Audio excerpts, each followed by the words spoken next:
Hi everyone! Thank you for opening up this link for the online training for your deaf and hard of hearing professional development. This is just a short introduction and a short guide to what you will need to know for any deaf and hard of hearing students that you will be teaching. Thank you so much for coming. As a teacher, we really don't know how beneficial we actually are and the impact we can make in students' lives, especially for deaf and hard of hearing students. A lot of them do not, and I can't speak for all of them, but many do not have access to language at home, and they may feel isolated, and so this is very important to us and for the kids to be able to help them in all of their academic needs. And 86% of the deaf population with hearing loss are educated in general education settings, at least part of the time. So that means you'll have an opportunity 86% of the time. Deaf and hard of hearing students will have an opportunity to come face to face with the general education teacher who can impact their lives. So how can I better help you help them? So let's just get down to the basics. If you have ever had any student who is deaf and hard of hearing before, do not compare the student that you will be having now to them, because the deaf community is so diverse. You would never say, well, here's one girl and here's another girl. They must be the very same. No, people are diverse, and the same goes for the deaf community. There are some people who identify as deaf, and there are some people who have a hearing loss and they would prefer to speak English and act as a hearing person. And this is all okay, and we should accept and embrace everyone's identity for who they are and follow along with any methods of communication and be able to help them have access to an appropriate education that they need. So just remember that there are a variety of different deaf people. All right, and I just do want to say, when I speak of deaf people, I'm including those who are culturally and those who are not culturally deaf, and anyone who has any hearing loss. Okay, so what can your student hear? You should have access to their audiograms in your file. And if you look, you should be able to find anything about the decibels of hearing loss that they might have. So a mild hearing loss would be 20 to 40 decibels. A moderate hearing loss would be 41 to 55 decibels. A moderately severe hearing loss would be 56 to 70 decibels. A severe hearing loss would be 71 to 90 decibels. And a profound hearing loss is over 91 decibels. So, let's see. Alright, so if we're looking at this chart, and Johnny had a moderate hearing loss in this blue section, what sounds do you think he would be able to hear? You think he could hear normal, mild, hearing, and moderate, and then nothing past that? Nothing louder than that? Or do you think he would be able to hear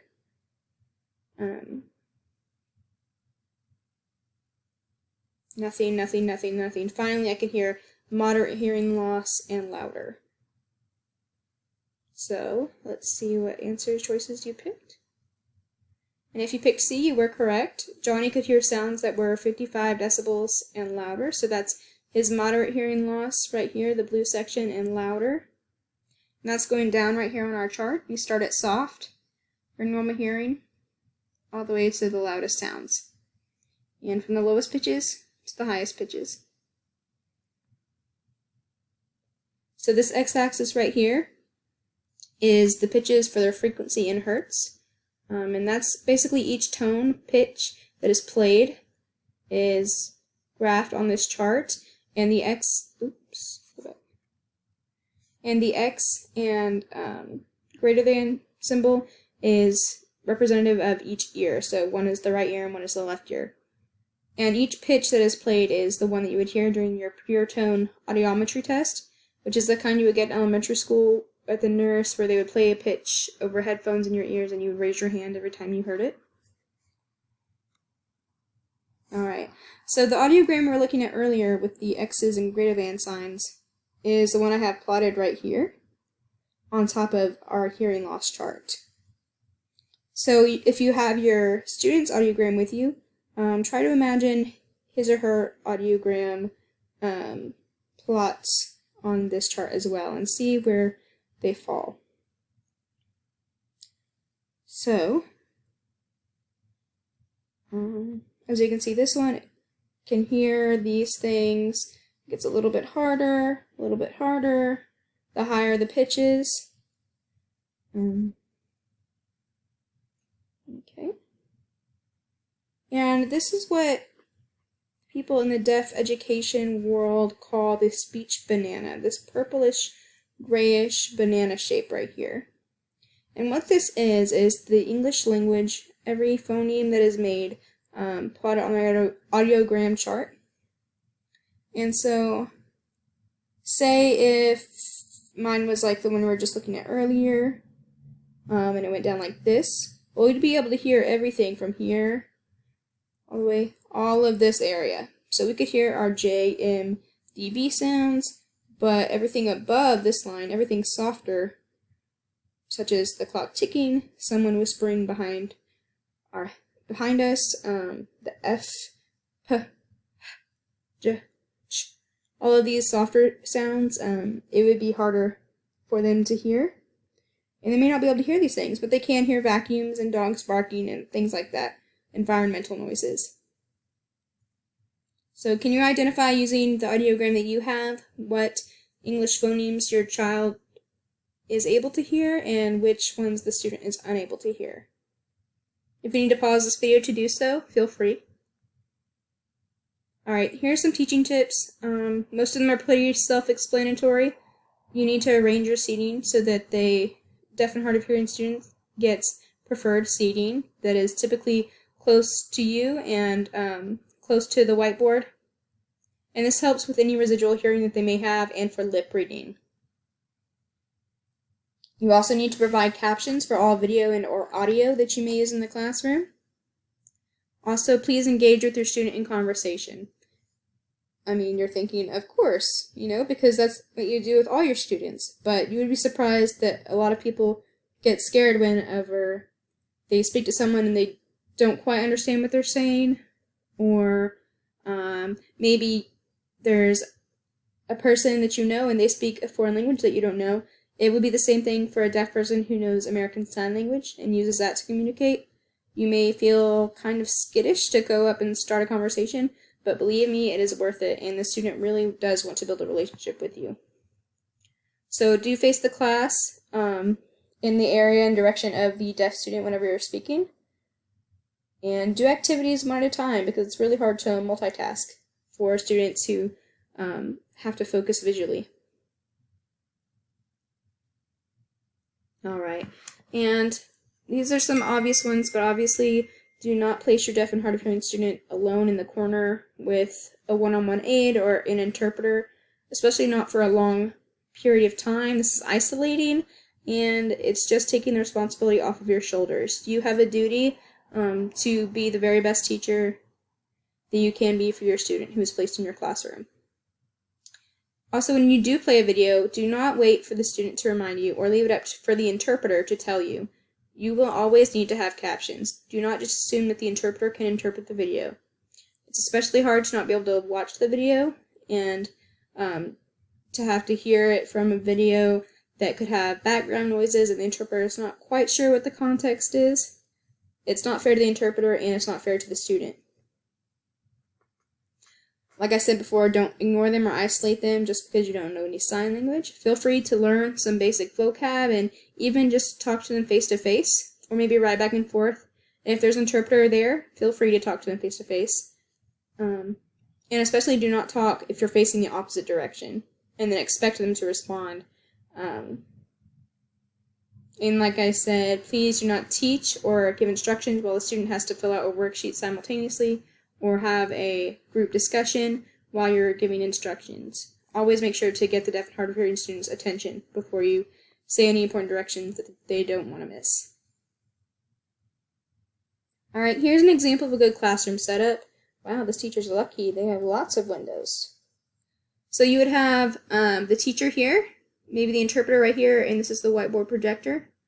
Notice how I didn't have the teacher over here and the deaf and hard of hearing student here because the light from the windows would be getting in his or her eyes. So this way, the light is hitting the back of him and facing this way as he's looking at the teacher. And the interpreter right here, and he can see the whiteboard and projector.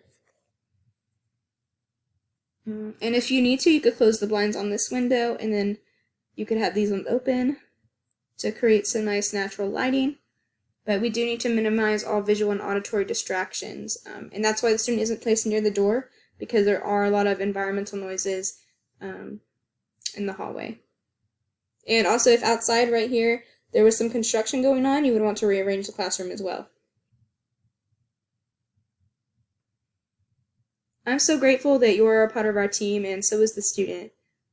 And our team includes the student, the parents, me, the teacher of the deaf, you and the other general ed teachers, interpreters, speech-language pathologists, the Cochlear Institute if your student has a cochlear implant, audiologists, and other various school personnel.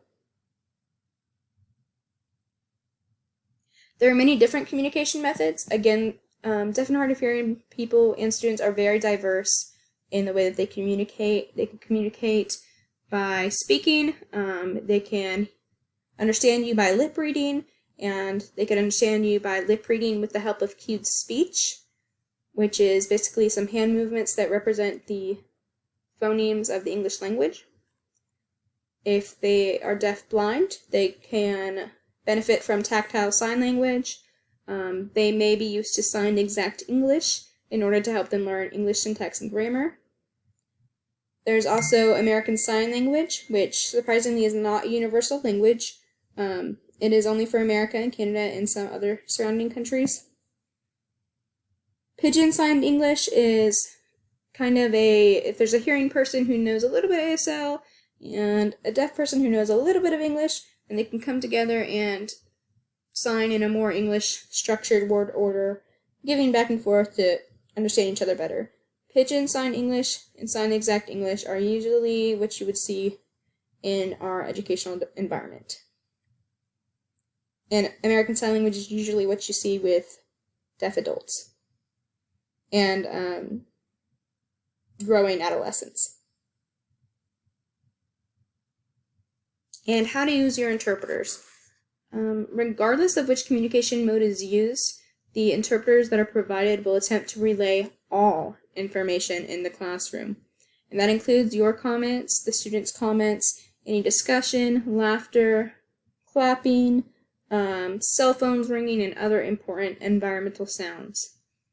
That's, again, it's all about equal access. So if students are being annoyed because the students around them are playing on their phones and it keeps ringing and dinging, well, when everybody starts laughing in the class, it's not fair if the interpreter didn't tell the deaf student, and now the deaf student is wondering, well, why are they laughing?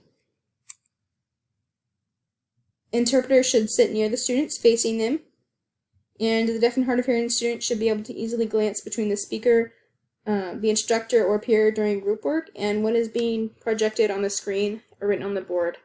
Also, please be sure whenever you're showing videos and you turn off the lights that there's still enough light for the student to be able to see the interpreter. These are some more resources for you to click through. And this one is a really good online course for general educators that is a bit more in depth than this short intro video. This is some quick tips and helpful things for you to remember, and you could even print it out and put it on your desk just as a reminder. This is from Gallaudet University, which is a majority deaf university that was founded in Washington, D.C. And they have ASL Connect, which is an online module to help you learn some basic sign language and watch some videos of some signs you might want to learn to help communicate with your student better. And this right here is a really important document that I'm sharing with you guys. It's some troubleshooting for any amplification devices like hearing aids or cochlear implants that the student might be having trouble with that day, and how to help your student better if they are looking for the teacher of the deaf to help them, And if they can get that help from you, that'd be best. Thank you guys so much, and I hope you have a great day.